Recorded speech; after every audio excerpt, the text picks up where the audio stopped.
안녕하십니까. 저는 산업연구원에서 북한 경제와 남북한 경제 협력을 주로 연구하고 있는 이석기라고 합니다. 이번 시간에는 북한의 산업, 특히 김정은 시대 북한의 산업 실태를 중심으로 말씀을 드리도록 하겠습니다. 먼저 북한 경제 및 산업에 대해서 간단하게 한번 살펴보고요. 그 다음에 김정은 시대 북한의 산업 그리고 산업 정책에 대해서 살펴보도록 하겠습니다. 북한은 정권이 수립되고 난 이후에 그 사회주의 방식의 경제 성장 전략을 통해서 대략 한 1970년대까지는 나름대로 성장을 했습니다만 1980년대부터 침체에 빠지고 1990년대 되면 거의 붕괴 수준으로 후퇴했다가 2000년대 들어서 이제 부분적으로 회복되고 있습니다. 이런 부분적인 회복은 김정은 시대 때 다소 강화되어서 특히 2016년에는 3.9% 성장하기도 했는데요.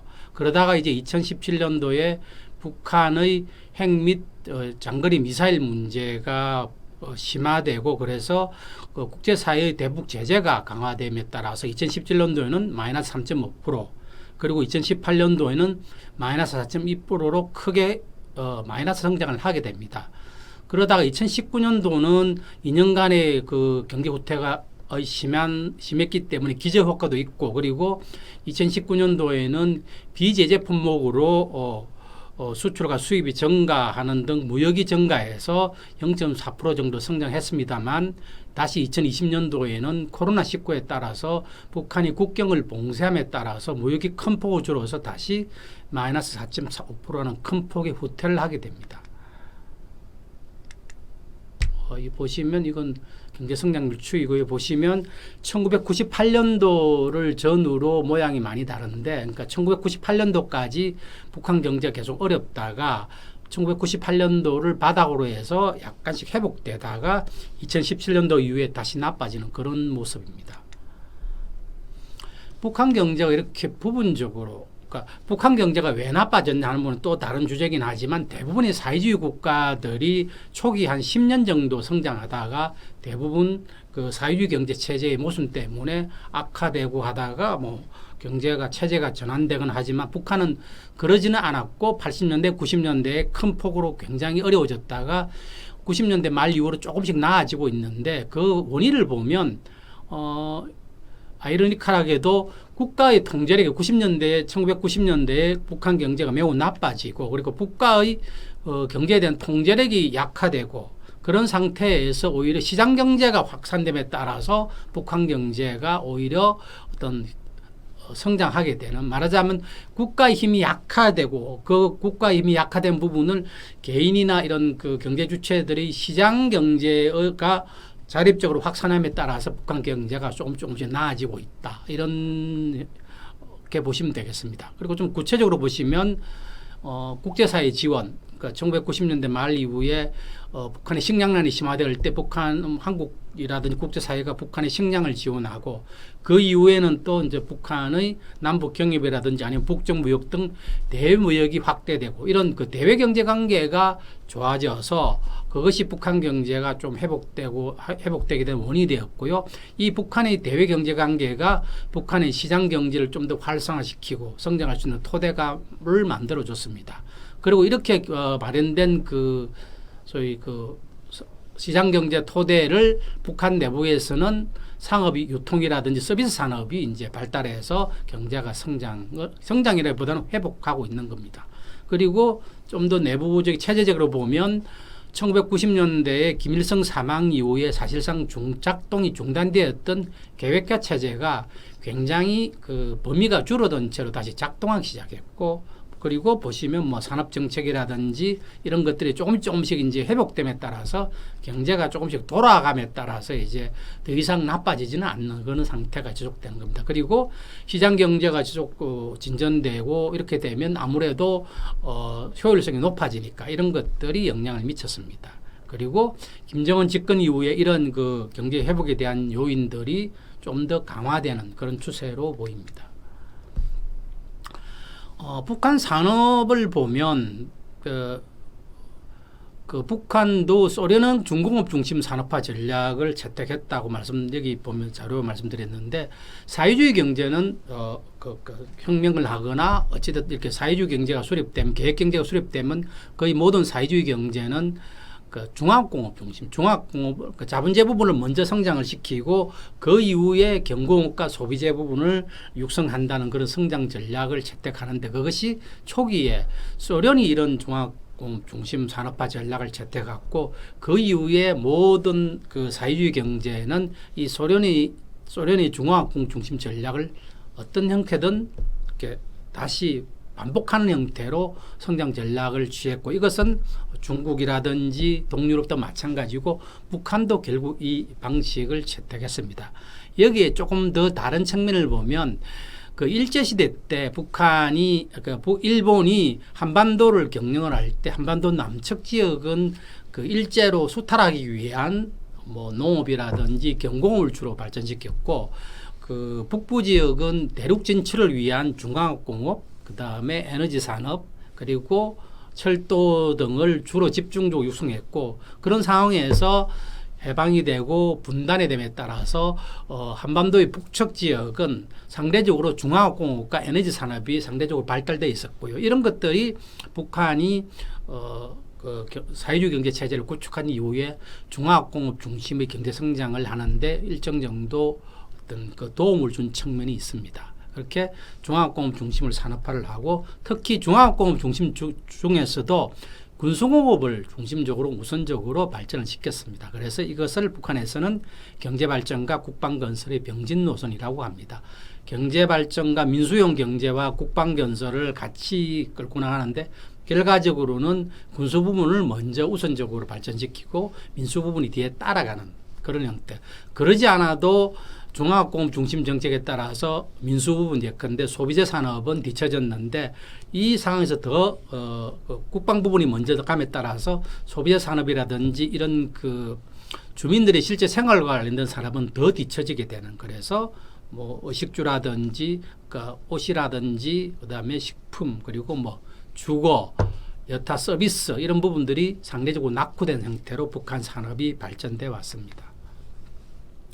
그리고 또 한 가지 특징은 모든 사회주의 국가가 그렇지만은 주로 그러니까 수출 지향형 공업화가 아니라 내부 지향형 공업화를 채택했습니다. 특히 북한은 좀 더 극단적으로 김일성 당시 주석이 그런 명령도 했습니다만 내부에서 조달이 가능한 자원을 가지고 모든 그 공업을 굴릴 수 있는 산업 구조를 갖추어 나왔습니다. 그래서 북한에서는 일부 예컨대 북한 내에서 나는 자원 예컨대 북한이 상대적으로 많은 수자원과 석탄을 가지고 전력을 생산하고 전력 및 석탄과 북한에서 또 많이 나는 철광석 가지고 금속을 만들어내고 이 금속을 가지고 각종 산업용 기계 예컨대 섬유기계라든지 농기계라든지 이런 산업용 기계를 만들고 그 다음에 여기에서 다시 군수 부분과 그 군수물자와 경공업 및 농업에 기계를 공급을 하고요. 그 다음에 석탄과 전력을 가지고 석탄 화학산업에서 화학원부 자재를 만들어서 농업 및 공업, 경공업에 공급을 하고요. 그 다음에 이 아무리 해도 북한 내에서 조달이 되지 않는 원유라든지 고무와 같은 원부 자재는 당시의 사회주의 무역을 통해서 외부에서 조달을 해왔습니다. 그래서 이렇게 해서 이제 북한 산업이 돌아가고 경제가 성장해 나갔습니다. 참고할 것은 당시의 사회주의 국가 간의 무역은 시장 경제 간의 무역과 달리 국가 간의 계약을 통해서 무역을 하기 때문에 어떤 그 국제 경쟁력이라든지 이런 거하고 상관없이 무역이 이루어졌고 당시에서 북한에서 나지 않는 원유라든지 이런 부분들을 그 구소련 등 사회주의 국가에서 수입을 하고 그 대가로 북한에서 뭔가를 수출을 해야 되는데 북한에서는 사실 수출할 게 별로 많지 않아서 당시에 북한에서 생산되는 기계류도 이렇게 오히려 더 발전된 나라에 수출하는 등 북한으로서는 매우 유리한 형태의 무역을 했습니다. 사실상 그래서 이 당시의 사회주의 무역은 좀 더 앞섰던 구소련이라든지 동유럽이 후발 사회주의 국가인 북한에게 일종의 원조를 하는 형태의 무역이 이루어졌습니다. 이런 것들이 겹쳐서 북한이 빠르게 성장을 했습니다.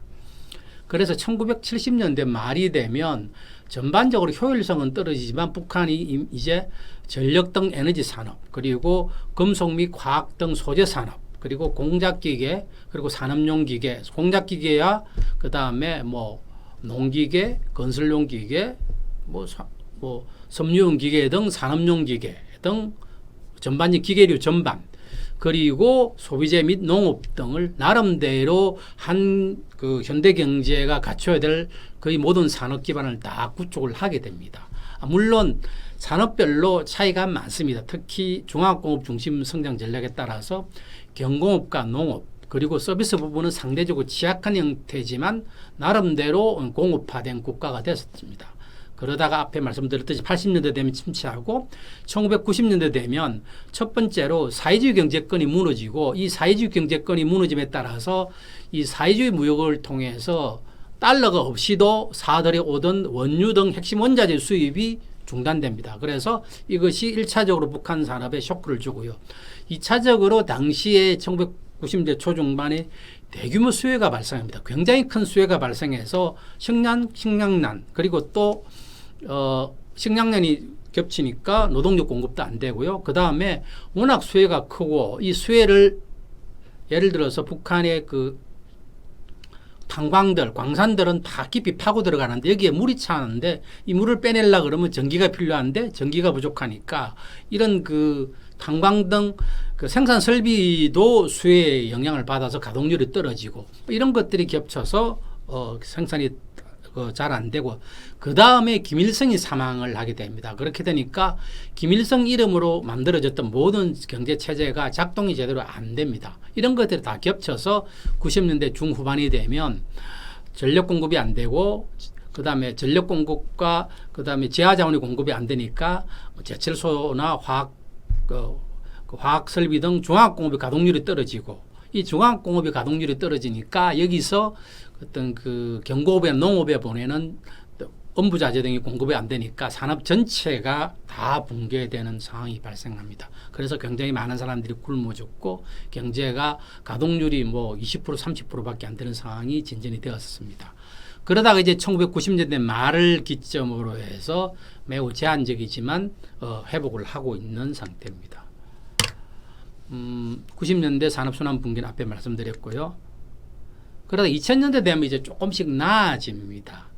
우선 산업순환이 제한적, 아까 여기 보시면 90년대 산업순환이 이렇게 이루어지던 것이 90년대 되면 석탄, 철광석 등 포함 원자재 공급이 증가해야 하고, 에너지 공급이 증가하고, 그 다음에 공업분의 생산 증가, 이런 메커니즘인데, 이 앞부분 석탄, 철광석을 비롯한 원자재 공급이 일단 안 되니까 에너지 생산이 안 되고, 그 다음에 에너지 생산이 안 되니까 금속 및 화학 소재가 생산이 안 되고, 그러니까 다시 경고과 농업이 생산이 안 되는 그런 악순환에 빠졌습니다. 이게 1990년대 상황이고요. 2000년대 되면 이게 이제 부분적으로 회복이 됩니다.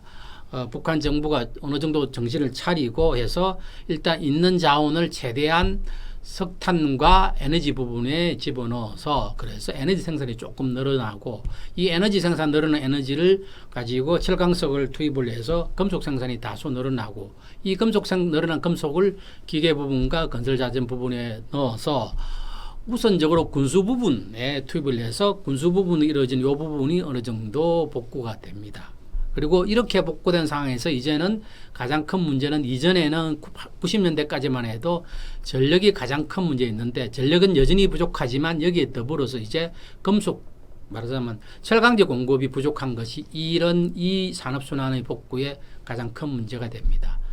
또 한편으로는 그 석탄 화학공업, 그러니까 현대 경제에서 화학공업은, 대부분의 화학공업은 그 원유를 정제하는 과정에서 나오는 납타를 가지고, 이 납타를 분해하는 과정에서 모든 석유화학 제품이 다 생산이 됩니다. 그래서 현대의 화학산업은 석유화학산업이라고 합니다. 그런데 북한 같은 경우에는 이 석유가 아니라 석탄을 가지고 모든 화학원자재를 공급을 합니다. 근데 이 북한의 석탄화학 산업은 에너지가 굉장히 비효율적이고 여러 가지 문제가 많기는 하지만, 어쨌든 1990년대, 80년대까지는 돌아가다가 1990년대 되면 이 북한의 석탄화학 산업이 더 이상 가동이 안 되고, 2000년대 들어서도 이게 잘 회복이 안 됩니다. 석탄화학 플랜트라는 것이 굉장히 플랜트가 큽니다. 우리로 치면 여천석유화학공단 같은 그런 큰 플랜트인데 90년대 이 플랜트들이 가동이 제대로 안 된 이후에 복구를 제대로 하지 못합니다. 아직도 복구를 하지 못하고 있습니다. 그러니까 그 화학 소재, 우리가 그 어떤 물건을 만들 때 필요한 소재 중에 쇠가 들어가는 금속 소재, 그 다음에 식품이 들어가는 식품 소재를 제외한 대부분의 소재가 화학 소재입니다. 모든 플라스틱재 뭐 이런 것들이 사실은 다 화학 소재거든요. 이 화학 소재가 공급이 안 되니까 북한의 경공업 및 농업이 회복이 더디게 되는 그런 상태가 지속됩니다. 그래서 이 주요 산업 생산량 추이를 보시면은 1998년도부터 시작했던 거는 북한이 양적으로 가장 생산량이 많았던 시기가 1988년도쯤입니다. 그래서 보시면 발전량을 보시면 대략 한 280억 킬로와트, 석탄은 한 4천만 톤, 철강석은 1,000만 톤, 그 다음에 곡물은 520만 톤, 강철은 한 500만 톤 정도 생산하던 경제였습니다. 그러다가 보시면 그 이후에 점점 줄어들어서 1998년도 보면 발전량이 170억으로 떨어지죠. 석탄은 절반도 안 됩니다. 그리고 철광석은 4분의 1 가까이. 이렇게 그 다음에 강철 생산량 5분의 1로 줄어드는 거죠. 이게 핵심 물자들이 이렇게 줄어드니까 북한이 무역을 통해서 얘들은 수입도 잘 안 하니까 이 핵심 물자들이 줄어드니까 모든 산업이 생산이 제대로 안 되는 거죠. 1988년도에도 북한이 전력이 부족한 상태였는데 여기서부터 또 한 3분의 1이 줄어드니까 98년도 때문에 전력이 사정이 매우 나빠진 거죠. 그 다음에 북한에서 석탄은 에너지원이고 동시에 가장 중요한 원료인데 이것도 공급이 안 되고 그 다음에 강철이 5분의 1밖에 생산이 안 되니까 모든 기계류 그 다음에 설비 투자가 안 되는 상태가 지속됐습니다. 이러다가 그 이후에는 조금 회복되는 거 쭉 보시면 어느 정도 회복됩니다. 발전량은 뭐 많을 때는 250억까지, 석탄은 한 3천만 톤 정도까지, 이렇게 철강석은 뭐 한 500만 톤 절반 정도까지 이렇게 회복이 되는 거죠. 그렇지만 강철 생산이 회복이 덜 되는 뭐 그런 식으로 회복됩니다. 그래서 북한 경제가 2000년대 이후에 어느 정도 회복되고 있기는 하지만 산업별로 굉장히 불균등하게 회복이 됩니다. 보시면 이 그래프를 보시면 1990년도를 100으로 했을 경우에 1998년도까지는 서비스를 제외한 모든 산업이 다 떨어지다가 그 이후에는 회복이 되는데 산업별로 차이가 굉장히 많죠. 농림업은 100을 넘어섰지만 그 후에 전기가스 수도업은 뭐 80 넘어가고 광업도 뭐 어느 정도 2017년도 이전까지만 보면요. 그런데 제조업은 회복이 굉장히 더딥니다. 이게 가장 큰 문제입니다. 북한 경제가 어느 정도 회복되지만 생산이 단순한 부분, 농업이라든지 농업은 사실은 씨 뿌리고 사람 농사만 지으면 되니까 그 다음에 전기가스 수도분 발전소만 돌리면 되고 광업은 탄광에 사람이 들어가면 되는데 제조업은 굉장히 여러 산업들이 같이 회복이 돼야 되겠어. 이런 것들이 안 되기 때문에 제조업 회복이 안 되는데 한 나라의 경제가 성장하기 위해서는 결국은 제조업이 성장이 필요하다기 때문에 북한 경제가 90년대 말부터 회복되고 있기는 하지만 이 제조업이 제대로 회복이 안 됨에 따라서 북한 경제가 여전히 회복이 더딘 성장이라고 말하기 힘든 정도의 상태가 지속되고 있습니다. 그래서 이렇게 제조업이 회복이 더딘, 그런데 사실은 북한 경제가 지금 와서 보면 굉장히 낙후되어 있지만 1980년대까지만 해도 상당히 공업화가 진전됐던 공업국가였습니다. 그래서 1990년도 기준으로 보면 제조업의 비중이 32% 정도 됩니다. 이게 이 정도 제조업 비중은 굉장히 드문, 우리 남한이 굉장히 드물게 제조업 비중이 매우 큰 나라인데 이 정도입니다. 그래서 대부분의 나라는 이 제조업 비중이 30%가 넘어간 나라가 드뭅니다. 어쨌든 그런데 이렇게 제조업 비중이 높았던 나라가 2000년대 되면 18%까지 떨어지고 이렇게 회복이 다 안 됩니다. 제조업 비중이 줄어드니까 당연히 농업이라든지 광업 비중이 높아지는데 그것은 농업이나 광업이 성장해서가 아니라 제조업이 더 많이 후퇴해서 이런 현상이 발생했습니다. 그리고 1980년대 이후에 이제 2000년대 이후에 나름대로 회복되고 있긴 하지만 중화학공업은 여전히 회복이 더디고 경공업도 아직도 제대로 성장이 못함에 따라서 제조업이 성장이 안 되고 북한 경제의 회복은 그래서 무연탄을 비롯한 지하자원 그리고 수산물 등 1차 상품이 수출을 통해서 북한 경제가 기본적으로 회복을 위한 어떤 외화를 조달하고요. 내부에서는 제조업보다는 서비스 산업, 특히 서비스 산업 중에서도 상업, 유통, 운수, 뭐 그다음에 음식료와 같은 전통적인 서비스 산업이 이 성장하는 형태로 북한 경제가 2000년대 이후에 회복 및 성장을 하고 있고 매우 이게 가장 큰 문제점입니다. 뭐 이것은 자료를 보시면 석탄 생산량과 발전량은 비슷하게 같이 가는데 철광석 생산량과 조광 생산량은 같이 못 간다는 이게 북한의 가장 큰 문제죠. 왜냐하면 이 제철소라는 게 굉장히 그 규모가 큰 설비이기 때문에 북한 경제가 2000년대 이후에 부분적으로 회복되어 있기는 하지만 90년대에 망가진 제철 설비를 회복시킬 정도까지는 못 되기 때문에 철광석 생산은 늘어나도 철광석 생산 늘어나도 어떤 그 제철소에서 강철 생산량은 별로 늘어나지 못하는 상태가 지속되고 있습니다. 화학산업도 마찬가지입니다. 북한 산업을 이야기한 또 하나의 키워드는 북한은 몰락한 공업국가다라는 측면입니다. 그러니까 1인당 소득 수준으로 보면 $1000 조금 넘어가는 저개발 국가. 그 다음에 체제를 보면 사회주의 체제에서 시장경제 넘어가는 이행경제. 근데 또 한 가지 측면은 북한은 그 저개발국이지만은 뭐 근데 아프리카 국가 같이 농업 국가에서 이제 막 그 산업화되고 있는 그런 나라와는 달리 이미 1970, 80년도에 굉장히 산업화를 이루었던 나라고 그 산업화가 후퇴했던 나라이기 때문에 이 낮은 소득 수준이긴 하지만 성격이 다르다는 거죠. 예를 들어서 북한에서는 저개발 국가에서는 예를 들어 서비스업을 하려고 하면 예를 들어서 뭐 공중목욕탕 같은 걸 한다 그러면 그 개념부터 시작해서 이제 그런 그 대중목욕탕이라는 것이 처음으로 생겨야 되지만 북한 같은 경우에는 과거에 자유주의 국가 시절에도 대중목욕탕이 있었고 뭐 다 있었던 거죠. 그게 90년대 제대로 작동을 안 하다가 안 했지만 그런 그 대중목욕탕은 남아 있었던 거죠. 이렇게 사회주의 시기에 남아 있던 것들이 2000년대 넘어서면서 시장경제 방식으로 다시 운영을 함에 따라서 빠르게 시장 경제에 기반한 서비스 산업이 성장하고 있는 거죠. 그래서 조금 다른 거죠. 그리고 다른 마찬가지로 뭐 섬유 산업이라든지 식품 산업도 뭐 부족하지만 공장이 이미 있었는데 가동이 안 되다가 그런 공장들을 이제 시장을 매개로 해서 다시 돌리게 됐다. 그래서 성격이 좀 다르다는 것 측면 항상 북한 경제를 볼 때는 생각을 해줄 필요가 있다고 생각됩니다.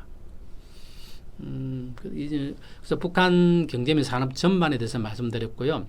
그 다음에 김정시대 북한 산업에 대해서 말씀드리겠습니다.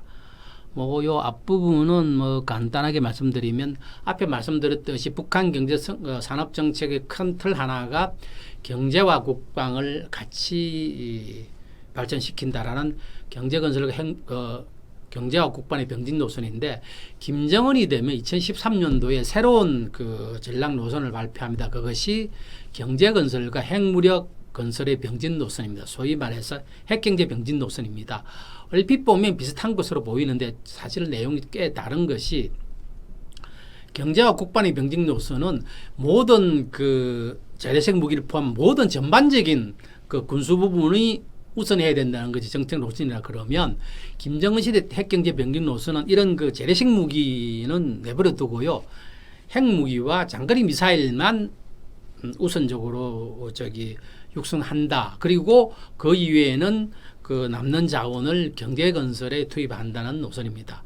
말하자면 북한 쪽 입장에서 보면 핵무기가 훨씬 그 싼 무기이기 때문에 상대적으로 핵 전력만 구축해두면 싼 그 무기이기 때문에 이렇게 핵 전력을 개발해서 자기들 표현으로는 그 방어적으로 쓰고 그렇게 해서 남는 자원을 경제 성장을 위해서 투입한다. 말하자면 이것이 어찌 보면 국방을 하면서도 우선 그 순위가 이제 군사 부분이라기보다는 경제 건설에 있다라는 쪽에 가깝기 때문에 좀 이전과는 다른 정책 노선이라고 볼 수 있습니다. 그러다가 이제 2018년도 되면 나름대로 경제 성장률을 연평균 8% 성장을 하겠다고 하고 2018년도는 이제 핵무력 건설이 완성됐기 때문에 더 이상 핵경제 병진 노선도 필요 없고 이제는 새로운 전략으로 사회주의 경제 건설 총집중 노선, 말하자면 모든 국가 영역을 이제 경제 성장에 투입하겠다라는 경제 전략 노선을 세웁니다. 물론 그러다가 이제 2019년도의 하노이 노딜 이후에 대북 제재가 지속됨에 따라서 이제는 다시 자력경쟁과 자급자족을 강조하는 경제 노선으로 다시 전환했습니다만 그 이전까지는 이런 맥락을 통해서 말하자면 북한식 논리하면 국방을 위한 자원은 최소한적으로 투입을 하고 최대한 경제 성장을 해나가서 북한 경제를 성장시키겠다라는 생각을 가지고 있었다라고 볼 수 있습니다. 그러다가 이제 그 대북 제재에 따라서 이것이 이제 불가능해지고 그래서 2021년 5월에는 이제 새로운 5개년 전략을 세우는데 이때는 이제 2016년과 같이 성장 전략이 아니라 이제는 최소한 국가 경제를 유지하는 수준, 뭐 대북 제재도 있고 코로나도 있고 그래서 그런 식으로 이제 경제 산업 정책이 변화되고 있습니다. 김정은 시대 북한 산업 정책을 보면 김정은은 아버지 김정일이 죽고 나서 최초로 말한 것이 윤 정치입니다. 아버지 김정일이 내세운 정책을 자기가 이어받아서 계속 하겠다. 그렇기 때문에 경제정책 기조는 크게 변하지 않은 걸로 보입니다만 근데 이 경제정책 기조를 실행하는 방식은 좀 차이가 납니다. 뭐 세부적으로는 그렇지만은 우선에 시장에 대한 정책 노선이 꽤 바뀝니다. 그러니까 김정일 시대 때에도 시장이 점점점 확산되고 시장 경제 영역이 커지고 시장 경제 역량이 커지는데 김정일 시대 때만 해도 북한 정부 입장은 시장은 어쩔 수 없이 내버려 두긴 하지만 언젠가는 다시 없애야 될 것. 말하자면 우리로 치면 일종의 말하자면 필요악처럼 인식을 했었습니다. 그래서 시장은 계기가 생기면 시장을 다시 억압했다가 이렇게 풀어줬다가 했는데 그리고 관련된 제도도 잘 안 만들어 놓고 그런 상태에서 시장이 점점 확산되다 보니까 공식적인 제도, 말하자면 경제 운영에 대한 제도하고 실제 북한 경제가 돌아가는 것의 차이가 점점점 벌어지고 이렇게 벌어지면 또다시 불필요한 비용이 발생합니다. 그런데 김정은 시대 되면 어떻게 바뀌었냐면 이제 시장 경제 공식적으로 인정을 합니다. 국가가. 그리고 이제는 국영기업, 북한이 현재 모든 기업이 국영기업이니까 국영기업이 스스로 이제 시장에 진출해서 시장 경제 활동을 합니다. 국가도 시장을 적극적으로 활용하고 이렇게 되고 그리고 국영기업이 시장 경제 활동을 할 수 있게 이제 법도 만들어줍니다. 그래서 국영기업이 이제 지금 현재 북한의 국영기업이 시장을 대상으로 물건을 만들고 판매하고 그렇게 번 돈을 세금을 제외하고 내부에 분배하는 것이 다 합법적입니다. 그래서 이제는 북한 국영기업이 시장경제 활동하는 것에 대한 어떤 제도적 장애는 없습니다. 이런 식으로 시장경제에 대한 정책이 바뀌고 그와 관련된 어떤 제도도 바꾸었다라는 측면이 있고 두 번째 측면은 좀 더 이전보다는 실용주의 지역이었다라는 생각이 듭니다. 말하자면 북한이 현재 북한 중앙정부가 가지고 있는 자원을 투입할 수 있는 어떤 예산의 능력 그리고 북한의 기술적인 능력 뭐 이런 것들을 고려해서는 사실상 북한 정부가 할 수 있는 일이 별로 많이 없습니다. 그런데 김정일 시대 때만 해도 그럼에도 불구하고 뭐 대규모 설비 투자를 하거나 해서 뭘 해보려고 했는데 김정일 시대 되면 그런 측면보다는 뭐 안 하는 건 아니지만 대규모 설비 투자는 뭐 할 수 있는 만큼 하고 나름대로 조달한 그렇게 해서 절약한 자원을 소비재라든지 농업 그다음에 규모가 적은 뭐 주택 이런 등 어떤 의미에서 단기적으로 성과를 거둘 수 있는 부분에 자원을 집중하는 그런 자원 배분 정책을 하고 이런 것들이 실질적으로 크게 성과를 거두지는 않지만은 불필요한 데 자원을 너무 많이 집어넣어서 자원의 낭비를 초래를 하지는 않는다는 측면에서는 좀 실용주의적인 측면이 있다라고 보입니다. 그리고 또 한 가지 측면은 뭐 국산화 정책이 있고요. 또 마지막으로는 성장 전략을 좀 더 바꿔보려고 하는. 그러니까 전통적으로 사회주의 경제는 양적 성장이라 그래서 필요한 부분에서는 다시 설비 투자를 많이 해서 공장을 더 키우고 그래서 생산을 늘린다는 방식인데 이 방식은 오래 못 갑니다. 1970년대 정도까지만 통했는데 그 이후에는 사실 이 방식이 통하지는 않았는데 이 방식을 계속 북한 정부가 가져왔는데 김정일 시대 들면서 이런 방식보다는 과학기술을 이라든지 그 다음에 노동력 인력 양성 등을 통해서 어떤 그 효율성을 높여서 성장을 하는 그런 성장 전략으로 전환하려고 노력을 하고 있다. 이런 부분은 나름대로 평가할 측면이 있는 것으로 보입니다.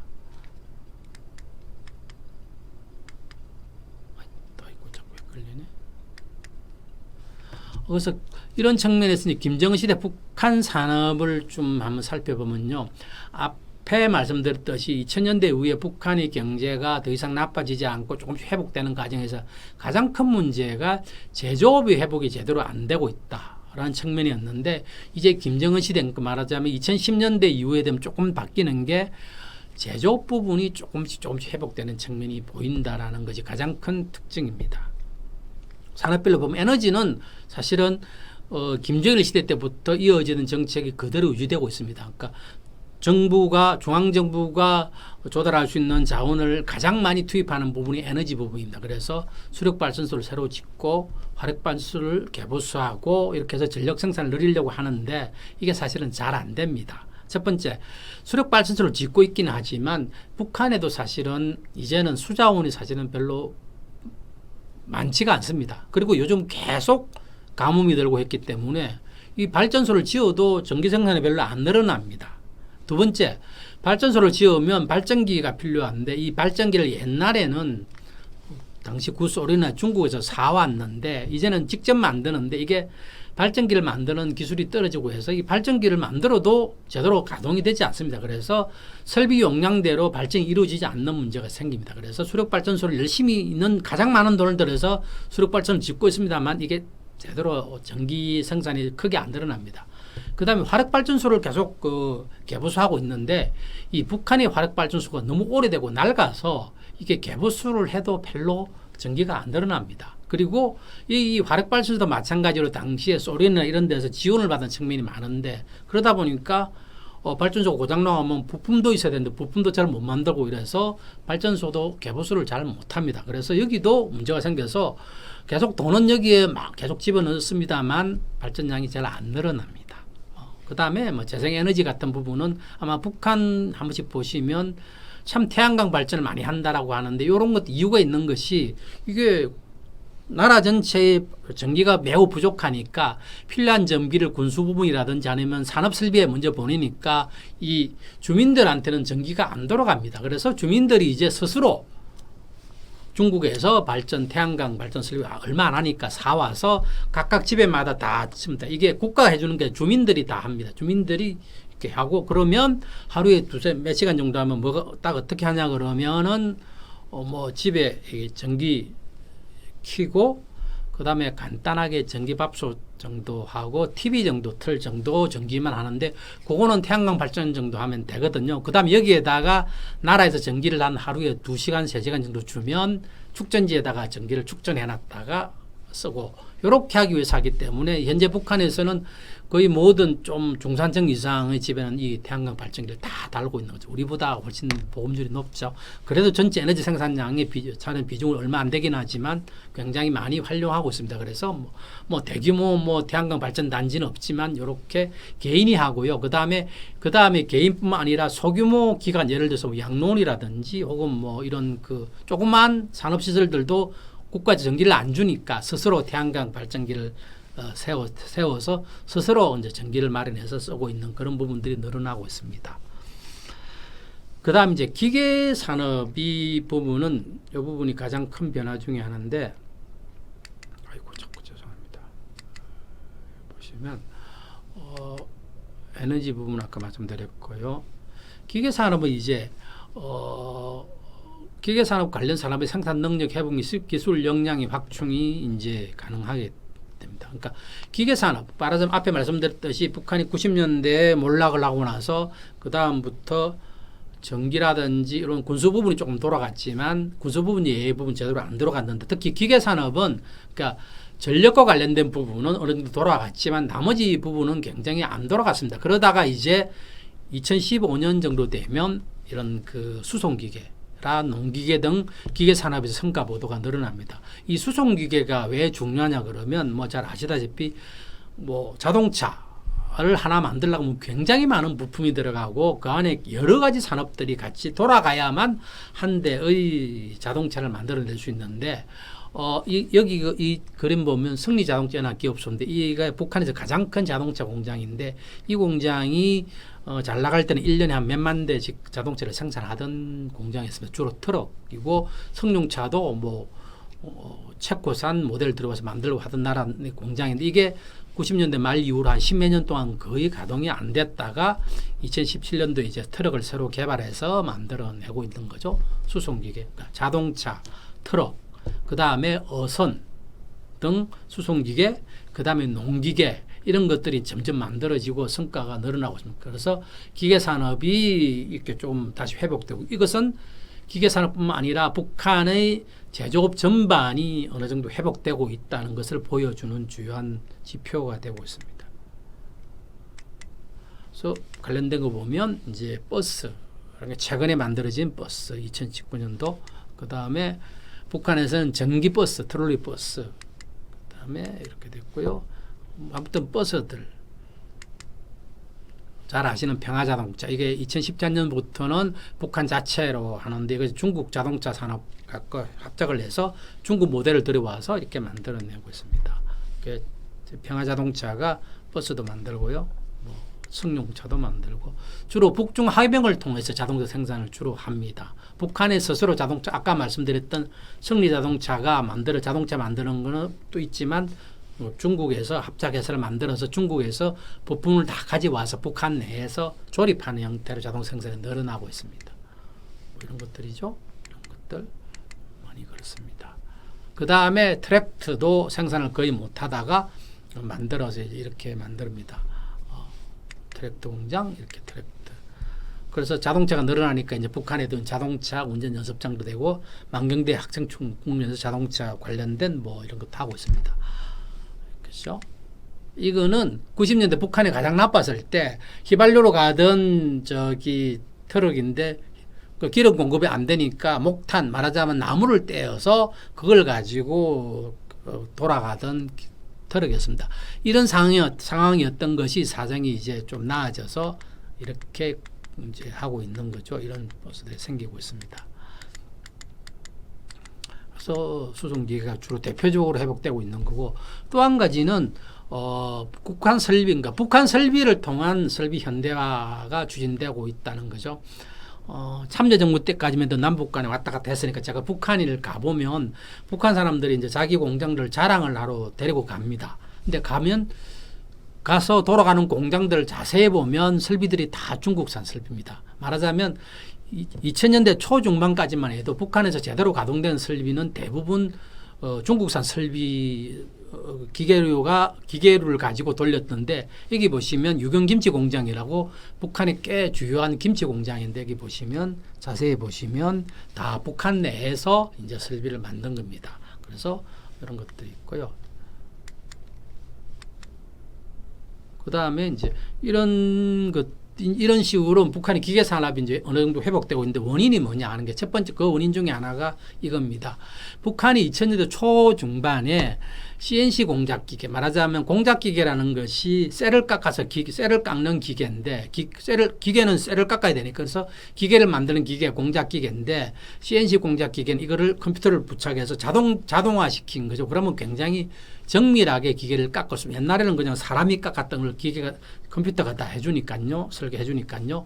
이게 이제 2000년대 중반에 북한이 뭐 지금 말하는 핵무기, 미사일 이런 것들을 만들기 위해서 CNC 공작기계를 개발을 하고 이게 완성되고 그래서 미사일 쏘는데도 미사일 만드는 이걸 공작기계를 쓰고 여기서 완성된 공작기계를 이제는 민수 부분에 공급을 합니다. 그래서 여기 쭉 보시면 여기 써 있는 것들이 다 북한의 공작기계 공장에서 만든 CNC 공작기계입니다. 그 CNC 공작기계들이 막 보급됨에 따라서 이제 북한의 기계 공장들이 기계 제작 능력이 크게 늘어난 거죠. 또 한 가지 측면은 북한 아까 이 보시면 유경김치 공장이 근데 유경김치 공장이라는 것이 북한에서 이미 김치 공장은 옛날에는 80대 이전까지만 해도 김치를 만들면 다 말하자면 국정 가격 거의 공짜에 가까운 가격으로 배급을 했죠. 근데 지금은 김치를 만들면 지금 또 일부는 뭐 당에 바치거나 해서 공짜로 주지만 대부분은 시장 가격으로 판매를 합니다. 식당도 많이 있고 하니까. 그러니까 어떻게 되냐. 김치 공장에서 만들어서 김치를 잘 만들려고 하면 이 김치 공장은 시장에서 김치를 팔아서 돈을 벌 수 있습니다. 물론 개인은 아니지만. 그래서 돈을 벌 수 있기 때문에 말하자면 김치라는 최종 소비재 시장이 성장하기에 따라서 김치를 생산하고 김치 시장에 김치를 공급하기 위한 이제 설비가 필요하고 그러면 이 설비를 만드는 공장에서는 김치를 만드는 공장 설비를 사와야 되는데 이 설비를 옛날에는 국가가 대줬지만 지금 국가가 대주지 못하는 상태에서 이제 돈을 주고 기계 공장에서 설비를 사오게 되는 사정이 됩니다. 물론 100% 돈을 주고 사오는지는 확인이 안 되지만 어찌됐든 그와 유사하게 될 겁니다. 따라서 이게 김치라는 최종 소비재 시장이 성장함에 따라서 여기에 대한 그 설비를 공급한 기계 공장, 기계 산업도 다시 이제 시장 경제의 영향을 받아 성장하게 되는 거죠. 왜냐하면 북한 중앙정부는 이런 김치 공장에다 이런 김치 설비를 만들어 줄 만한 재원이 없습니다. 그 옛날 같으면 90년대는 재원이 없고 시장도 발전이 안 되니까 이런 것들이 하나도 안 만들어지던 것이 이제는 중앙정부가 돈을 안 대줘도 김치 공장이 돌아가면 자동적으로 이 사람 시장 경제를 통해서 이 기계 공장에다 김치 설비를 발주를 하고 이 기계 공장은 앞에서 말씀드렸듯이 CNC 공작 기계 등을 통해서 생산 능력이 늘어나서 만들어서 납품을 하는 거죠. 쇠가 필요하면 시장 가서 쇠 사오면 되고 아니면 중국 가서 수입해 오면 됩니다. 그렇게 해서 생산해서 발주하면 김치 공장은 김치 만들어서 팔고 기계 공장은 김치 공장에 기계를 공급해서 수익을 얻어서 돌아가는 그런 구조가 돼가는 거죠. 이렇게 소비재 시장에 따라서 점점점 시장화 역량이 확대되면서 기계 산업이 회복되고 있는 거죠. 비슷하게 어선도 마찬가지로 최근에 북한의 어선이 굉장히 생산이 활발해지고 있는데 그 이유도 마찬가지입니다. 90년대까지 80년대까지 돌아가던 어선은 90년대 북한 경제가 나빠지고 기름 사정도 나빠지고 해서 기존에 있던 어선들이 다 가동이 안 된 상태가 한 20년 진행되니까 어선이 다 쓸만한 어선이 없습니다. 그래서 가끔 가다가 왜 무동력 어선을 하다가 남쪽으로 넘어오고 표류하고 이런 것들이 생기는 것이 어선이 거의 없는 상태인데 북한 경제가 조금 나아지고 북한 사람들이 이제 곡물의 섭취가 조금 되니까 북한도 이제 단백질 수요가 늘어나고 또 중국이 성장함에 따라서 중국이 수산물에 대한 수요가 늘어나서 말하자면 수산물에 대한 시장이 커지고 있는 거죠. 그러니까 수산물이 시장이 커지니까 이제 물고기를 잡으면 돈이 되는 상태가 생겼는데 막상 물고기를 잡아서 생산을 늘리려고 하니까 어선이 많이 부족한 겁니다. 그래서 이제 뭐 우리로 치면 어촌계 혹은 뭐 수산사업소, 북한의 수산사업소 같은 데서 이제 어선을 늘려야 되는데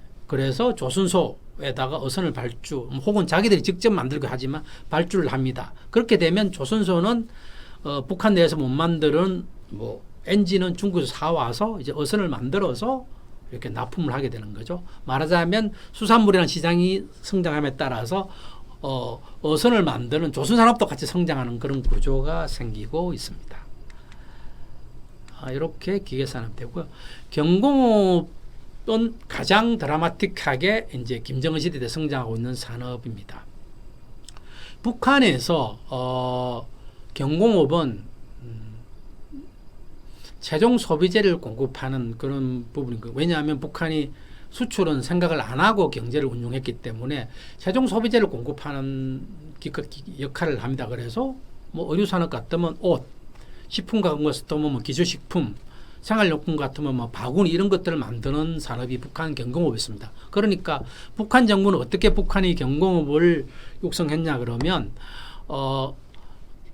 예를 들어서 옷을 만들려면 천이 필요하잖아요. 천을 만들고 그다음에 각종 식품 가공품을 만들려고 그러면 밀가루가 필요하고 이런 그 경공업용 소재 원부 자재를 생산하는 기업은 좀 큰 기업을 만듭니다. 그러니까 예컨대 평양에다가 뭐 평양 방직 공장, 그다음에 평양 밀가루 공장 이렇게 만듭니다. 여기서 큰 공장에서 밀가루 만들어서 그다음에 최종 소비자는 어떻게 하냐 그러면 북한의 최종 행정단인 시나 군에서 최종 제품을 만들어서 해당 지역 주민에게 공급합니다. 예를 들어서 북창군이라 그러면 북창군에는 예를 들어서 옷공장, 그 다음에 옷공장 한 두세 개, 그 다음에 간장공장, 된장공장, 그 다음에 뭐 기초식품공장 두세 개, 그 다음에 뭐 수직 일용품 공장, 그 다음에 철제 일용품 공장 이렇게 해서 한 10개 내외의 아주 소규모 경공 공장들이 있고 이 공장들이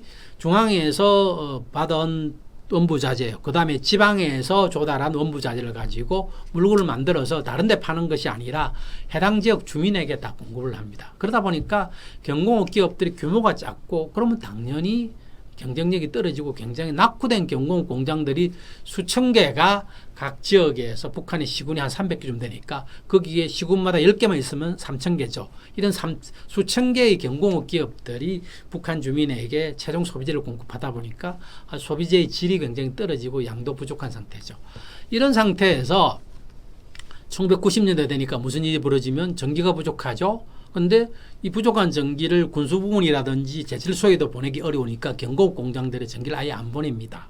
뭐 이런 식으로 되니까 경공업 공장들이 대부분 이제 가동이 제대로 안 되고 그런 상태에서 중국에서 싼 소비재가 들어오니까 그렇게 싸게 들어온 소비재도 북한에서 만든 경공업 제품보다 좋으니까 이게 시장을 다 장악하게 된다. 그래서 북한의 경공업 공장들이 거의 이제 다 망해가다가 2000년대 이후가 된 무슨 일이 벌어지면 이제는 북한의 시장화 진전 따라서 북한의 중산층과 비슷한 계층이 생기고 이 사람들이 어느 정도 돈이 생기니까 이제 좀 더 좋은 물건을 살려고 하는 거죠. 그러다 보니까 수입 제품도 사지만 북한 제품도 나름대로 물건이 좋으면 삽니다.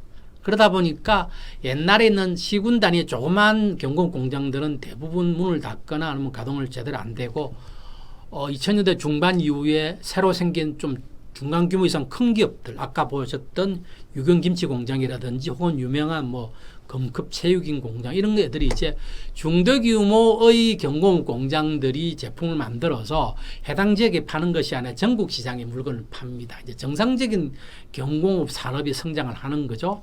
그래서 이제는 2010년대 중반 이후 되면 이제 시장뿐만 아니라 백화점에서도 이제 북한산 제품이 점점 늘어나고 일부 제품은 이제 중국산 제품하고 경쟁을 하고 어떤 제품은 중국산 제품을 밀어내는 그런 형태가 됩니다. 특히 의류 산업은 수출을 통해서 북한의 그 무연탄 다음으로 가장 수출이 많은 어떤 수출 산업이 이제 되고 있습니다. 그래서 이제 이 자료를 보시면 대성백화점이 북한의 가장 최고의 백화점 중에 하나인데 보시면 여기 제품들이 다 북한산 제품들입니다. 그렇죠? 비슷하게 이렇게 우리하고 비슷한 제품들 이렇게 있고요. 그다음 아이스크림 뭐 이렇게 그다음에 뭐 콜라 거의 뭐 이렇게 돼 있죠. 이게 전시용이 아니라 다 북한 제품이 만들어내는 거죠. 그러니까 아까 말씀드렸던 차이가 뭐냐면 전국 시장을 대상으로 한 중대규모 공장들이 생기니까 당연히 설비도 좋아지고 하니까 이제 경쟁력이 생기는 거죠. 그러다 보니까 좋은 제품들을 싸게 만들어내니까 이제 중국산 제품하고 경쟁을 하게 됩니다. 게다가 식품 가공식품 같은 경우에는 나라마다 입맛이 다르다. 그러니까 중국산 제품이 입맛이 별로 안 맞고 그 다음에 중국산이 워낙 싼 것들만 들어오니까 이제 북한의 어떤 중산층 이상은 중국산 수입 소비재 특히 가공식품에 대해서는 점점점 수요가 줄어들고 좀 더 좋은 거 찾게 되다 보니까 이제 북한에서도 무역회사 등이 예전에는 완제품을 사오다 이제는 기계와 그 다음에 중간재를 사와서 북한 내에서 만들어서 팝니다. 이거는 어린이 식품이죠. 분유, 뭐 이유식 이런 겁니다. 이유식. 그 다음에 고려 인삼차. 그 다음에 각종 세제. 그죠? 모양은 비슷하죠. 그 다음에 이제 잘 아시는 화장품은 꽤 외형상으로 꽤 좋은. 주로 화장품은 북한하고 중국이 합작을 해서 범양기 합작회사라는 합작회사를 만들고 이 합작회사를 통해서 기술이 들어옴에 따라서 급작스럽게 성장한 케이스가 있습니다. 그래서 중간층 이상이 이제 수입산이 아니라 북한산 화장품을 만들죠. 백화점에서 북한산 화장품을 사와서 이제 쓰게 됩니다. 향수도 만들고요. 이거 보면 향수 공장입니다. 전통적으로 북한의 경공 공장은 굉장히 열악하고 규모도 작은데 요즘은 이렇게 평양에 있는 향수 경공 공장 이렇게 규모도 크고 설비도 좋습니다. 뭐 치약도 북한산 치약, 그다음에 편직물을 이렇게 이런 식으로 해서 이렇게 북한의 경공업이 성장을 하고 있습니다. 가방이라든지. 근데 북한 경공업이 좀 한계가 있습니다. 우선에 수입 의존도가 매우 높습니다. 예를 들어서 특히 섬유 의류 제품 같으면 가장 중요한 게 원단인데 원단을 대부분 사옵니다. 왜냐하면 이게 원단은 화학 섬유는 다 화학 산업에서 나와야 되는데 북한의 화학 산업 제대로 가동이 안 되기 때문에 거의 대부분의 화학 섬유 원자재를 중국에서 사와서 그래서 북한에서 천을 만들고 실을 만들고 혹은 천을 사와서 북한에서는 최종 가공만 해서 옷을 만들어서 중국에 인가공으로 수출하거나 혹은 내부에서 공급하고, 그 다음에 뭐 식품 같은 경우에는 수입 의존도가 좀 낮기는 하지만 그래도 마찬가지로 여기도 뭐 MSG라든지 밀가루, 설탕 이런 것도 다 수입해 와야 되기 때문에 수입 의존도가 높고, 또 원자재뿐만 아니라 기계, 그 다음에 포장재 이런 것들 다 수입해 옵니다. 특히 고급 제품은. 그러다 보니까 수입 의존도가 매우 높아서 우리도 1960년대에 그랬지만은 생산이 늘어나면 늘어날수록 수입이 더 빨리 늘어나는 그런 구조가 되어 있습니다.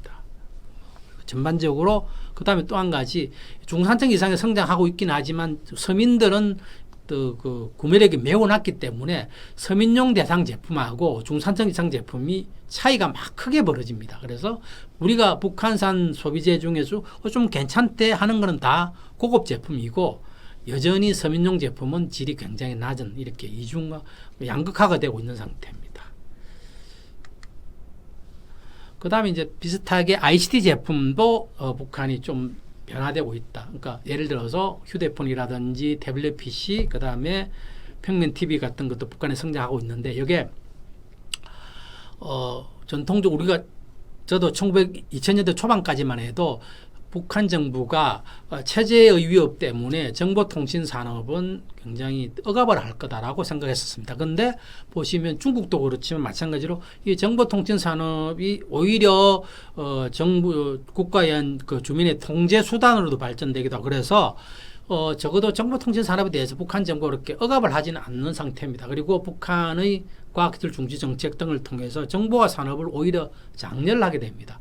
이런 상태에서 북한 중산층 이상의 성장함에 따라 이 사람들이 정보통신기기, 예컨대 뭐 휴대폰이라든지 노트북 이런 것들 수요가 늘어나니까 초기에는 중국에서 완제품을 다 사왔습니다. 예컨대 북한이 고려링크라는 그 통신회사를 만들고 무선통신 서비스가 하면서 북한이 200만, 300만 이렇게 무선통신 가입자가 늘어나는데, 초기에는 핸드폰을 중국에서 다 사왔습니다. 그래서 싸게 사와서 주민에게 비싸게 팔아서 수익을 남겼는데, 점차 아이고 좀 더 수익을 남기려고 그러면 이제는 중국에서 중간재 부품을 다 사와서 북한에서 최종 조립하는 거죠. 그래서 북한에서도 이제는 스마트폰도 다 만들어서 다 북한산 스마트폰이 나옵니다. 그래서 물론 안에서 그 프로그램은 북한산 프로그램을 심어서 이렇게 하는 거죠. 그래서 여러 가지 스마트폰이라든지 그 다음에 태블릿 PC도 굉장히 여러 종이 있고, 이런 것들이 해서 점차 ICT 제품은 완제품을 수입하다가 이제는 중간재를 수입을 해서 북한 내에서 만들어서 판매하는 이런 형태가 늘어나고 있습니다. 북한의 그 소프트웨어 산업은 나름대로 발전되어 있기 때문에 부품만 사오면 소프트웨어는 자기들이 다 깔고 해서 이렇게 해서 되고, 특히 이 과정에서 그 과학기술 인재들을, 기술자들을 민간 기업이라든지 이런 데서 스카우트를 해가 와서 어떤 그 기술 관련 기업을 만들어냅니다. 말해 우리로 치면 사실 기술 창업과 비슷한 형태로 이제 그 IT 제품을 만드는 기업들이 생기고, 이 기업들이 이제 IT 제품을 만들어서 판매하는 형태로 점점점 나름대로 성장을 하고 있는 상태입니다. 그래서 북한에서도 이 부분은 꽤 나름대로 발전하고 있는 상태입니다. 그리고 다만 이제 아까 말씀 소재 부분은 여전히 회복이 어려운 게 소재 부분이라 그러면 제철소, 그다음에 석유화학 단지 이런 부분인데 이 부분은 워낙 돈이 많이 들고 그다음에 기술적으로도 북한이 문제가 있는데 예컨대 화학산업 같으면 석유화학 산업이고 석탄화학 산업인데 이건 기술적으로도 문제가 있기 때문에 잘 안 됩니다. 그래서 아무리 돈을 집어넣어도 해결이 안 되고 그래서 여전히 쇠하고 화학원자재는 중국에서 수입해 와야 됩니다. 물론 북한 경제가 성장을 하고 무연단도 많이 팔고 봉제료도 많이 팔면 그렇게 번 돈을 가지고 다시 중국에서 강철하고 화학 제품을 사오면 됩니다. 이렇게 성장을 하면 되는데 이게 안 되는 상태가 되면 문제가 심각해집니다. 그게 대북 경제 제재하고 코로나 상태입니다. 앞에 말씀드렸듯이 대북 제재가 딱 되니까 북한 경제가 팍팍팍 떨어집니다.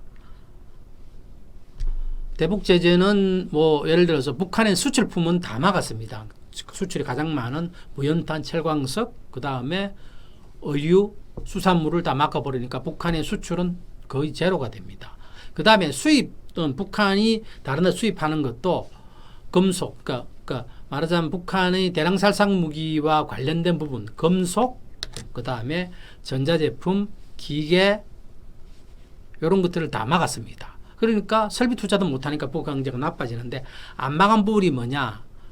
뭐 화학 제품은 안 막았습니다. 화학 제품은 직접적으로 군수 부분하고 관계가 없거든요. 화학 제품하고 식품 부분은 막아내지 않았습니다. 그래서 2017년, 18년 북한이 경제가 크게 후퇴했다가 2019년도에 부분적으로 회복된 것은 이렇게 수입을 막지 않은 어떤 그 화학 제품이라든지 혹은 식품 원자재를 수입을 해서 내수 부분에서 생산을 좀 해서 이렇게 됐습니다. 어쨌든 북한 경제가 사실은 그 2000년대 들어 이후 되면 굉장히 과거에는 폐쇄 경제인데 지금도 북한 경제가 폐쇄 경제라고 보는 분이 있는데 그렇지는 않고요. 북한이 사실상 대무역에 크게 의존하고 있는 그런 나라입니다. 말하자면 우리나라가 남한이 워낙 그 무역 의존도가 커서 그렇지 북한 정도면 사실 전 세계적으로 도 평균적으로 대의존도가 평균 수준에는 가까워지는 그런 나라입니다.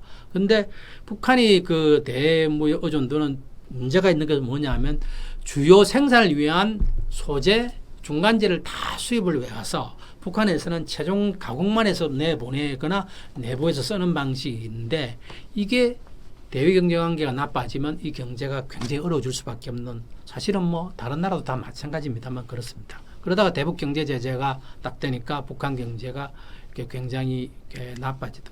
이거 한번 보시면요. 철강제 뭐 이렇게 수입해 오다가 빵이 되는 거죠. 철강 제품 수입합니다. 말하자면 강철도 많은 제품이 이렇게 수입을 해오다가 빵이 됩니다. 이렇게 되면 얼마나 어렵겠습니까? 그렇죠? 기계류. 경제가 성장하고 설비 투자하려면 기계가 필요한데 보세요.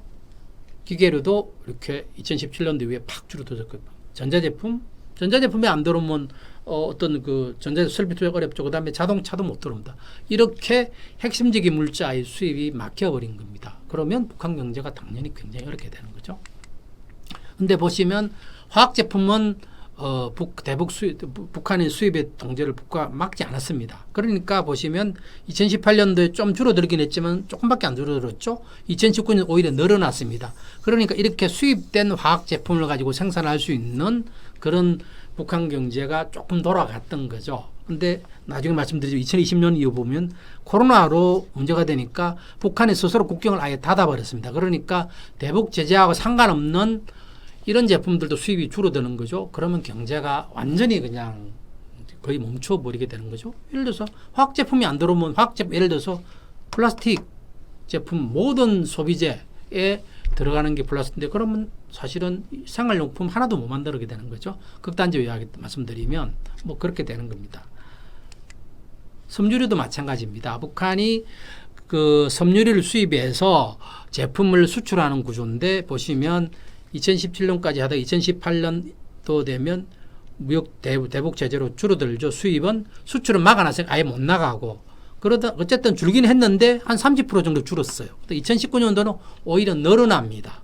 그래서 이렇게 중국에서 들어온 섬유를 가지고 다시 의류를 만들어서 내수에 공급하고 그다음에 여기는 공식 통계는 빵으로 돼 있지만 비공식적으로 수입도 하고 그래서 돌아갔던 겁니다. 북한 경제 부분적으로. 그러다가 2020년도에 되면 다시 섬유류도 수입이 거의 빵이 되는 거죠. 그러면 원단이 없으니까 옷을 못 만드는 거죠. 그래서 2020년도 보면 이 섬유 산업도 이렇게 굉장히 어려워져. 말하자면 경공업이 그때 유엔 대북 제재 이후 상황에서도 나름대로 북한 경제가 돌아갈 수 있게 해준 버티게 해준 건데 이 경공업도 스스로 코로나19 때문에 스스로 국경을 막아버림에 따라서 경공업도 지금 어려워지는 그런 상태입니다. 그래서 현재 상태에서는 제대로 돌아가는 북한의 산업은 거의 없다라고 보시면 됩니다. 그리고 무슨 일이 벌어지고 있냐면 이제는 북한이 강조하는 것이 자체적인 그다음에 또 막 이게 수입 제품입니다.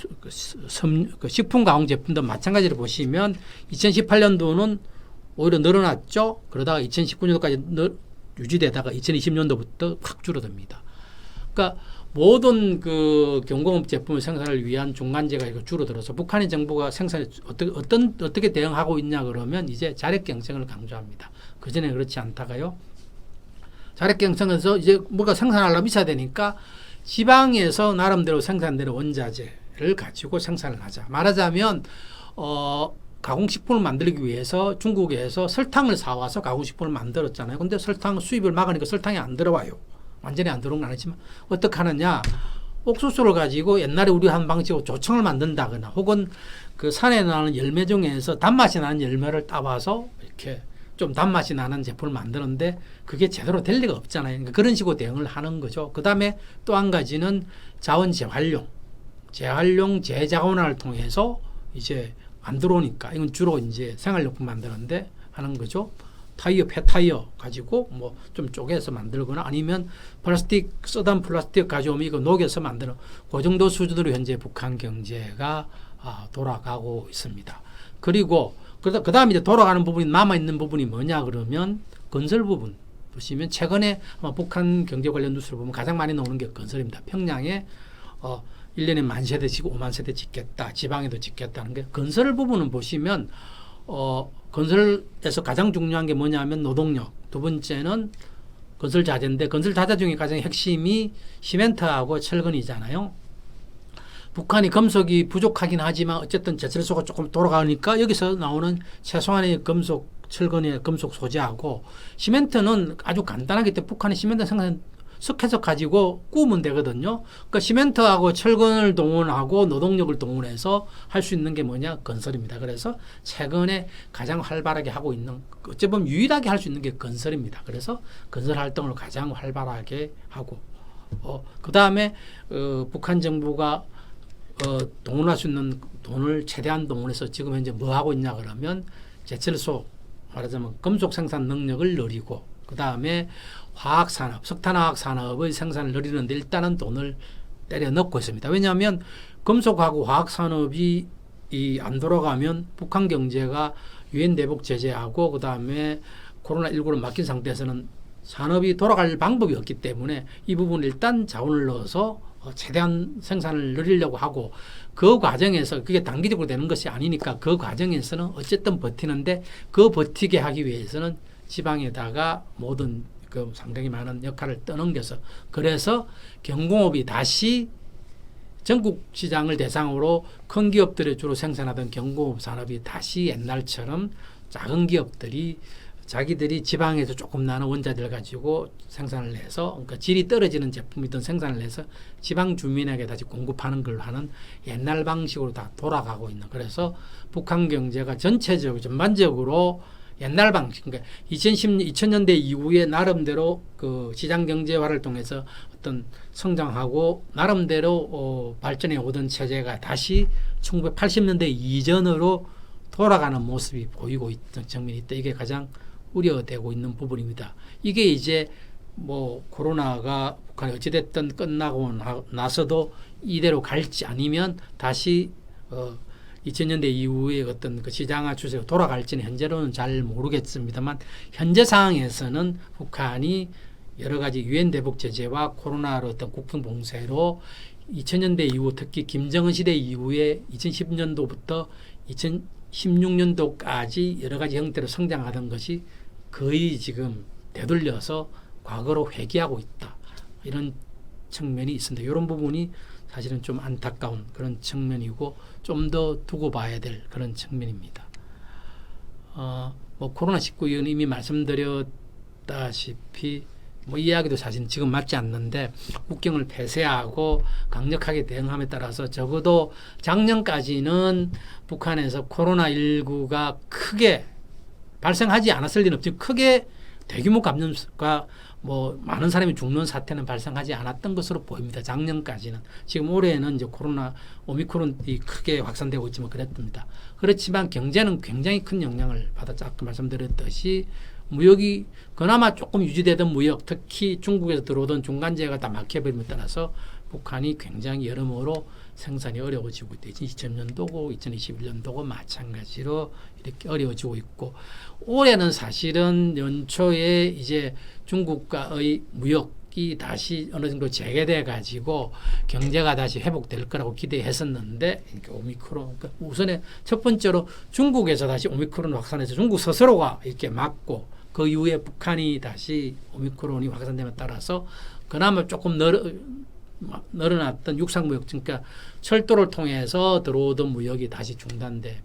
그러니까 2000년 올해 초에 북중 간의 무역이 어떻게 이루어졌냐 그러면 배로를 통해 좀 이루어졌지만 육상은 완전히 막았다가 지금은 어떻게 했냐 그러면 철도를 통해서 중국에서 물자가 들어오면 의주공항에다가 공항 활주로에다가 이렇게 딱 풀어놓습니다.